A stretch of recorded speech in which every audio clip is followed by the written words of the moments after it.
జమ్మూ కాశ్మీర్లోని భద్రతా బలగాలు జరిపిన ఎన్కౌంటర్లో ఇద్దరు ఉగ్రవాదులు హతమయ్యారు. మృతుల్లో కీలకమైన జైషే మహమ్మద్ కమాండర్ సైఫుల్లా ఉన్నట్లు అధికారులు గుర్తించారు. ఘటనా స్థలం నుండి 2 AK-47 రైఫిల్స్ ను బలగాలు స్వాధీనం చేసుకున్నాయి. తప్పించుకున్న మరో ఇద్దరు ఉగ్రవాదుల కోసం సెర్చ్ ఆపరేషన్ ముమ్మరం చేశారు. ప్రస్తుతం ఆ ప్రాంతంలో భద్రతా బలగాలు ఉగ్రవాదుల మధ్య ఇంకా కాల్పులు కొనసాగుతున్నాయి.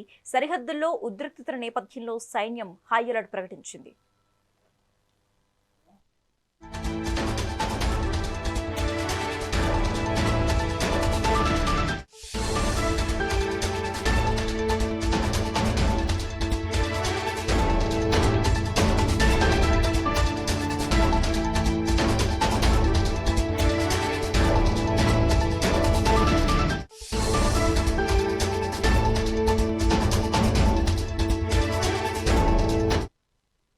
జమ్మూ కాశ్మీర్లోని భద్రతా బలగాలు జరిపిన ఎన్కౌంటర్లో ఇద్దరు ఉగ్రవాదులు హతమయ్యారు. మృతుల్లో కీలకమైన జైషే మహమ్మద్ కమాండర్ సైఫుల్లా ఉన్నట్లు అధికారులు గుర్తించారు.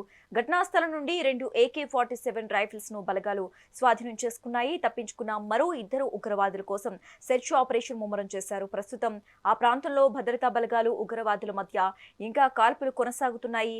సరిహద్దుల్లో ఉద్రిక్తత నెలకొనడంతో సైన్యం హై అలర్ట్ ప్రకటించింది.